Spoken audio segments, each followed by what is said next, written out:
Hi everyone. ಇವತ್ತು ಕಿಚನ್ನ clean ಮಾಡೋದು ಹೇಗೆ ಅಂತ ತೋರಿಸ್ತೀನಿ. ನಾನು ಬರೀ ಅಡುಗೆ ಮಾಡಿದ್ಮೇಲೆ ಹೆಂಗಿದೆ ಅಂತ ಅಡುಗೆನ ತೋರಿಸ್ತಾ ಇದ್ದೆ. ಬಟ್ ಅಡುಗೆ ಆದಮೇಲೆ ನಮ್ಮ ಕಿಚನ್ ಹೇಗಿರುತ್ತೆ ಅಂತ ತೋರಿಸ್ತೀನಿ ನೋಡಿ. ಸಿಂಕಲ್ಲೆಲ್ಲ ಪಾತ್ರ ಹೆಂಗಿದೆ,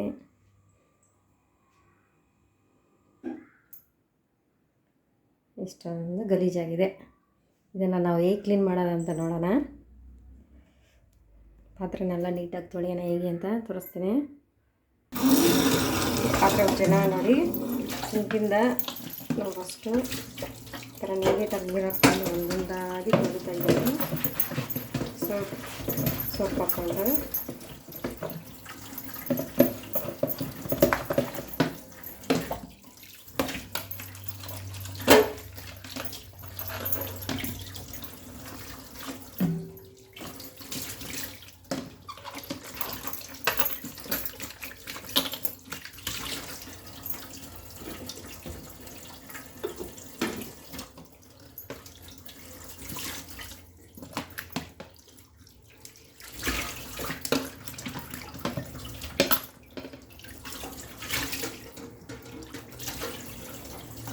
ನೋಡಿ ನೀಟಾಗಿ ತೊಳೆದಿದ್ದೀನಿ. ಅದೇ ರೀತಿ ಎಲ್ಲ ಪಾತ್ರೆಗಳನ್ನು ಹಾಗೆ ನೀಟಾಗಿ ಇದರಲ್ಲಿರೋ ಇದನ್ನೆಲ್ಲ ನಾನು ಒಂದು ಡಸ್ಟ್ಬಿನ್ ಇಟ್ಕೊಂಡಿದ್ದೀನಿ. ಆ ಡಸ್ಟ್ಬಿನ್ಗೆ ಹಾಕ್ತಾಯಿದ್ದೀನಿ.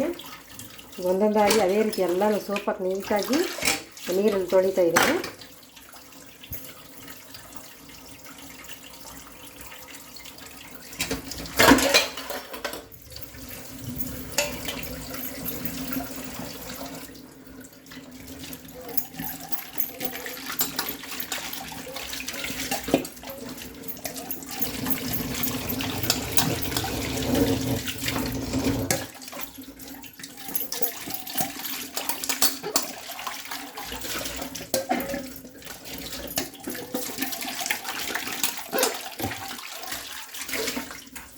ನೋಡಿ ಈ ರೀತಿ ನೀಟಾಗಿ ತೊಳೆದಿದ್ದೀನಿ. ಹೀಗೆ ಎಲ್ಲ ಪಾತ್ರೆನೂ ಹಂಗೆ ನೋಡಿ. ಇದೆಲ್ಲ ಸ್ವಲ್ಪ ಹಿಟ್ಟು ಎತ್ಕೊಂಡಿರುತ್ತೆ. ಅದೆಲ್ಲ ನೀಟಾಗಿ ತೆಗೆದುಬಿಟ್ಟು ಬರೀ ನೀರಲ್ಲಿ ಈ ಥರ ಒಂದು ಸತಿ ವಾಶ್ ಮಾಡಿದ ತಕ್ಷಣ ಆಮೇಲೆ ಸೋಪ್ ಹಾಕ್ಕೊಳ್ಳೋಣ.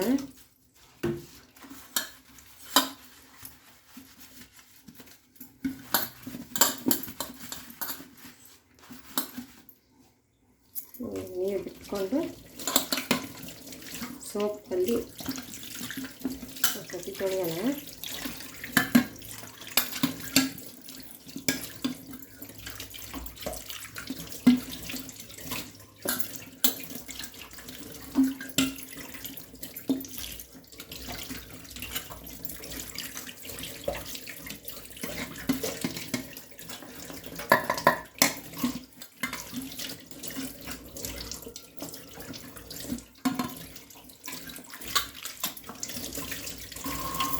ನೋಡಿ ಇದೇ ರೀತಿ ಎಲ್ಲ ಪಾತ್ರೆನ ಹೀಗೆ ನೀಟಾಗಿ ತೊಳ್ಕೊಳ್ಳೋಣ.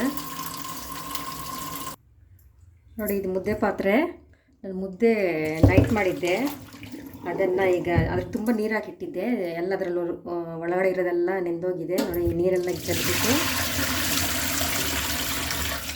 ಒಂದು ಸ್ಪೂನ್ ತಗೊಂಡು ನೀಟಾಗಿ ಎಲ್ಲ ತೆಗಿತೀನಿ.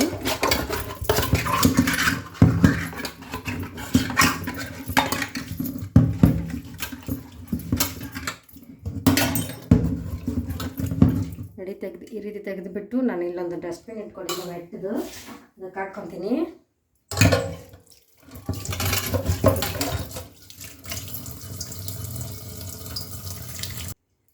ನೋಡಿ ಅದರಲ್ಲಿ ಒಳಗಡೆ ಇಟ್ಟಿತ್ತಲ್ಲ ಮಿಕ್ಕಿತ್ತಲ್ಲ ಅದೆಲ್ಲ ತೆಗೆದಿದ್ದೀನಿ. ಈಗ ಅದರಲ್ಲಿ ಒಂದು ಸತಿ ನಾರು ಇರುತ್ತಲ್ಲ, ಈ ಥರ ನಾರು, ಈ ನಾರಲ್ಲಿ ಒಂದು ಸತಿ ಉಜ್ಕೋಬೇಕು ನೀಟಾಗಿ. ನೋಡಿ ಇದರಲ್ಲಿ ಇನ್ನೂ ಸ್ವಲ್ಪ ಹಂಗೆ ಇದೆ.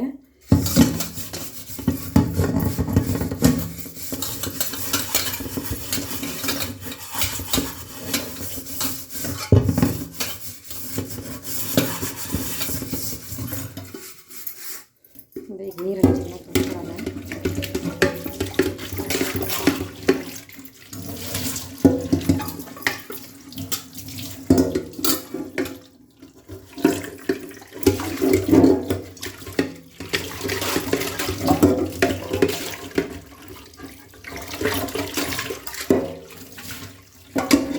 ಒಳಗಡೆ ಕ್ಲೀನ್ ಆಯಿತು. ಈಗ ಹೊರಗಡೆ ಕ್ಲೀನ್ ಮಾಡೋಣ.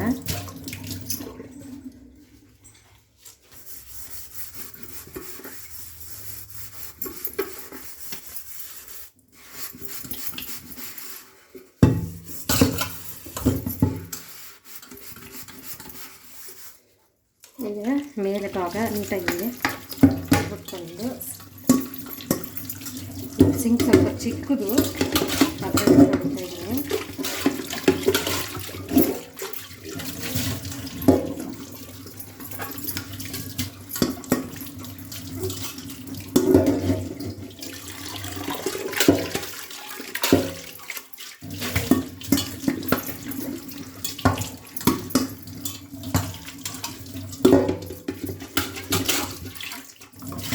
ನೋಡಿ, ಇದು ಮುದ್ದೆ ಪಾತ್ರೆ ನೀಟಾಗಿ ತೊಳೆದಿದ್ದೀನಿ ನೋಡಿ.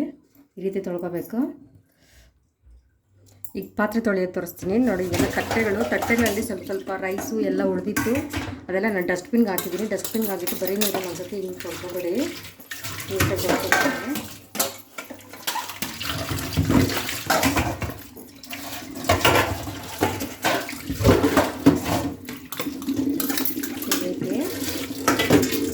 ಒಂದೊಂದಾಗಿ ನಾವು ಸೋಪಾಗಿ ತೊಳ್ಕೊಳ್ಳೋಣ, ತೋರಿಸ್ತೀನಿ ನಿಮಗೆ.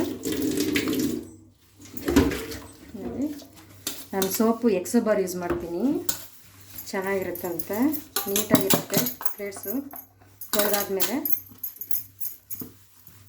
ನೋಡಿ, ಈ ಥರ ಸೋಪ್ ಹಾಕಿದ್ದೀನಿ. ಈಗ ಒಂದೊಂದು ತಟ್ಟೆನೂ ಈ ರೀತಿ ನೀಟಾಗಿ ತೊಳ್ಕೊಳ್ಳಿ.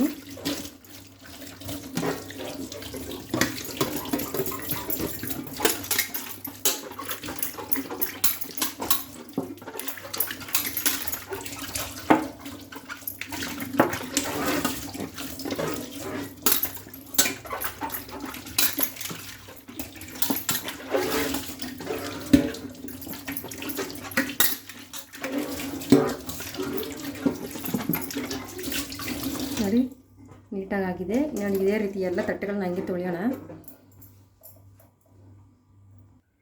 ನೋಡಿ, ನಾನೀಗ ಸಿಂಕಲ್ಲಿರೋ ಪಾತ್ರೆ ಎಲ್ಲ ಉಜ್ಜಿಬಿಟ್ಟು ನೋಡಿ ಈ ಥರ ನಾನು ಒಂದು ಡಬ್ಬಾಗೆ ಹಾಕ್ಕೊಂಡಿದ್ದೀನಿ. ಕೆಳಗಡೆ ಡಬ್ಬ ಇಟ್ಟಿದ್ದೀನಿ, ಮೇಲೆ ಪಾತ್ರೆ ಹಾಕ್ಕೊಳ್ಳೋಕ್ಕಿದು ಸ್ಟೀಲ್ದು ಇಟ್ಟಿದ್ದೀನಿ.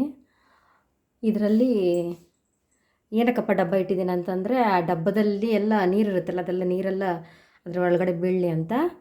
ಈಗ ನೋಡಿ, ಇಷ್ಟೊಂದು ಪಾತ್ರೆ ಇದೆ. ನನಗೆ ಅಟ್ಲೀಸ್ಟು 3/4 ಅವರ್ ಇಲ್ಲಾಂದ್ರೆ 1 ಅವರ್ ಟೈಮ್ ತೊಗೊಳುತ್ತೆ. ಹಾಗೆ ನೋಡಿ, ಈ ಕಡೆ ಹೇಗೆ ಕ್ಲೀನ್ ಮಾಡೋ ಅಂತ ತೋರಿಸ್ತೀನಿ. ಎಷ್ಟೊಂದು ಗಲೀಜಾಗಿದೆ. ಈಗ ಅದನ್ನು ಕ್ಲೀನ್ ಮಾಡೋಣ. ನಾನು ಕಾಟನ್ ಬಟ್ಟೆ ತೊಗೊಂಡಿದ್ದೀನಿ, ಅದರಲ್ಲಿ ಒರೆಸ್ತಾ ಇದ್ದೀನಿ. ಫಸ್ಟು ಸ್ವಲ್ಪ ತೇವೆ ಮಾಡ್ಕೊಂಡಿದ್ದೀನಿ. ತೇವೆ ಮಾಡಿಕೊಂಡು ನೀಟಾಗಿ ಗೋಡೆ ನೀಟಾಗೆಲ್ಲ ಒರೆಸ್ಕೊತಾ ಇದ್ದೀನಿ. ನೋಡಿ, ನಾನೀಗ ತೇವೆ ಬಟ್ಟೆಯಲ್ಲಿ ಒರೆಸಿದ್ದೀನಿ. ಈಗ ನಾನು ಪೆನಾಯಿಲ್ ಹಾಕ್ತಾಯಿದ್ದೀನಿ. ಪೆನಾಯಿಲು ನಾನು ಪ್ರೆಸ್ಟಾಲ್ ಫ್ಲೋರ್ ಕ್ಲೀನರ್ ವೈಟ್ ಪೆನಾಯಿಲ್ ಅಂತಿದೆ, ಅದನ್ನು ಯೂಸ್ ಮಾಡ್ತೀನಿ. ಯಾಕಪ್ಪ ಇದನ್ನು ಯೂಸ್ ಮಾಡ್ತೀನಿ, ತುಂಬ ವೈಟ್ ಇರುತ್ತೆ ಮತ್ತು ಸ್ಮೆಲ್ ತುಂಬ ಚೆನ್ನಾಗಿರುತ್ತೆ. ಅದಕ್ಕೆ ನಾನು ಇದನ್ನು ಯೂಸ್ ಮಾಡ್ತೀನಿ. ನೀವು ಬೇಕಾದರೆ ಯಾವುದನ್ನು ಬೇಕಾದರೂ ಯೂಸ್ ಮಾಡ್ಬೋದು. ಈಗ ಪೆನಾಯಿಲ್ ಚೆನ್ನಾಗಿ ಹಾಕ್ಬಿಟ್ಟು ಎಲ್ಲನೂ ಈ ಥರ ಬಟ್ಟೆಯಲ್ಲಿ ಕ್ಲೀನಾಗಿ ಗೋಡೆ ಮತ್ತು ಗ್ಯಾಸ್ ಸ್ಟವ್ ಮೇಲೆಲ್ಲ ಕ್ಲೀನಾಗಿ ಒರೆಸ್ಕೊತೀನಿ. ನೋಡಿ, ಈಗ ಮೇಲೆ ಪಾಟ್ ಅಂದರೆ ಸ್ಟವ್ ಇರುತ್ತಲ್ಲ, ಸಿಂಕ್ ಮತ್ತು ಅದರಲ್ಲಿ ಜಾಗ ಇರ್ತಿಲ್ಲಕ್ಕೆ ಸ್ಟವ್ ಇರ್ತೀವಲ್ಲ ಜಾಗ ಮತ್ತು ಸ್ಟವ್ವು ನೋಡಿ ಎಲ್ಲ ನೀಟಾಗಿ ಒರೆಸ್ಕೊಂಡಿದ್ದೀನಿ ಪೆನಾಲ್ ಹಾಕಿ. ಮತ್ತು ಇದು ನೋಡಿ, ಇದೆಲ್ಲ ಒರೆಸಿದ್ದೀನಿ. ಅವಾಗೆ ತೋರಿಸ್ನಲ್ಲ, ಗಲೀಜಾಗಿತ್ತು, ಇವಾಗ ನೀಟಾಗಿ ಮಾಡಿದ್ದೀನಿ.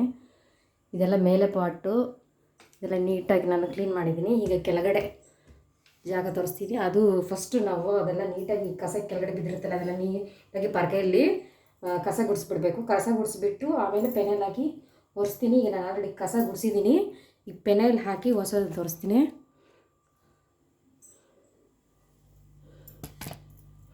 ನೋಡಿ, ಕಸ ಗುಡಿಸಿದ್ದೀನಿ, ಪೆನಾಯಿಲ್ ಹಾಕ್ತಾಯಿದ್ದೀನಿ. ಅದೇ ಪೆನಾಯಿಲ್ ಯೂಸ್ ಮಾಡ್ತೀನಿ. ಜಾಸ್ತಿ ಪೆನಾಯಿಲ್ ಯೂಸ್ ಮಾಡ್ತೀನಿ. ಕಿಚನ್ನ ನಾವು ನೀಟಾಗಿ ಇಟ್ಕೋಬೇಕಲ್ವ, ಅದಕ್ಕೆ ನೋಡಿ ನೋಡಿ ಈ ಥರ ಫೆನೈಲ್ ಹಾಕ್ತಿದ್ದೀನಿ. ಫೆನೈಲ್ ಹಾಕ್ಬಿಟ್ಟು ಬಟ್ಟೆಯಲ್ಲಿ ಒರೆಸ್ಕೊಳ್ಳೋಣ. ನೋಡಿ ಇದೇ ರೀತಿ ಎಲ್ಲ ಕಿಚನ್ ಕೆಳಗಡೆ ಎಲ್ಲ ಕ್ಲೀನಾಗಿ ಒರೆಸ್ತೀನಿ. ನೋಡಿ ಕಿಚನಲ್ಲಿ ಸ್ವಲ್ಪ ಅನ್ನ ಎಲ್ಲ ತಟ್ಟೆಯಲ್ಲಿ ಉಳಿದಿರುತ್ತೆ ಅದೆಲ್ಲ ಐತಿ ಡಸ್ಟ್ಬಿನಲ್ಲಿ ಹಾಕಿಟ್ಟಿರ್ತೀನಿ. ಇದನ್ನು BBMP ಅವ್ರು ಬರ್ತಾರೆ, ವೆಟ್ಟು ಮತ್ತು ವೆಟ್ಟು ಟೆಂಪೋ ಬಂದಾಗ ಇದನ್ನು ಹಾಕ್ತೀನಿ, ಮತ್ತು ಡ್ರೈಗೂ ಬೇರೆ ಡಸ್ಟ್ಬಿನ್ ಇಟ್ಟಿದ್ದೀನಿ. ಡಸ್ಟ್ಬಿನ್ನು ಅಷ್ಟೇ, ಡ್ರೈ ಕಸ ಬಂದಾಗ ಅದರಲ್ಲಿ ಹಾಕ್ತೀನಿ. ನೋಡಿ ಆವಾಗೇ ಹೆಂಗಿತ್ತು ತೋರಿಸ್ತೀನಿ, ಇವಾಗ ಹೆಂಗಿದೆ ಅಂತ. ನೋಡಿ ಪಾತ್ರೆ ಎಲ್ಲ ನೀಟಾಗಿ ತೊಳೆದಿದ್ದೀನಿ. ನೋಡಿ ಆಮೇಲೆ ನೀಟಾಗಿ ನಾನು ಜೋಡಿಸ್ಕೊತೀನಿ. ಒಂದು ನೀರೆಲ್ಲ ಅದರಲ್ಲಿ ಇರೋದೆಲ್ಲ ಇದಾದಮೇಲೆ. ಮತ್ತು ಇದು ಸಿಂಕ್ ನೀಟಾಗಿದೆಯಾ? ನಾನು ಕ್ಲೀನ್ ಮಾಡಿರೋದು ನಿಮಗೆ ಇಷ್ಟ ಆಯಿತಾ?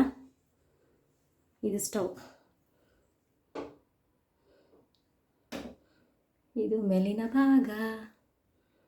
ನೋಡೋ ಪೈನಲ್ಲಿ ಎಷ್ಟು ಚೆನ್ನಾಗಿದೆ ಅಂತ, ಪಳ ಅಂತ ಹೊಳಿತಾ ಇದೆ.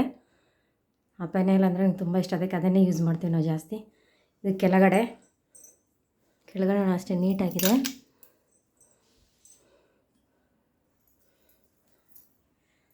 ಈಗ ನಾನು ಕ್ಲೀನ್ ಮಾಡಿರೋದು ನಿಮ್ಗೆ ಇಷ್ಟ ಆಯಿತಾ? ಹಾಗಾದರೆ ಒಂದು ಲೈಕ್ ಕೊಡಿ, ಶೇರ್ ಮಾಡಿ, ಪಕ್ಕದಲ್ಲಿರುವಂಥ ಬೆಲ್ ಐಕನ್ನ ಪ್ರೆಸ್ ಮಾಡಿ. ಯಾವಾಗಲೂ ಕಿಚನ್ನ ಕ್ಲೀನಾಗಿ ಇಟ್ಕೊಳ್ಳಿ. ಕ್ಲೀನಾಗಿ ಇಟ್ಕೊಂಡ್ರೆ ನಮ್ಗೆ ಅಡುಗೆ ಮಾಡೋಕ್ಕೆ ಇಂಟ್ರೆಸ್ಟ್ ಆಗಿದ್ದರೆ ಅಡುಗೆ ಚೆನ್ನಾಗಾಗುತ್ತೆ.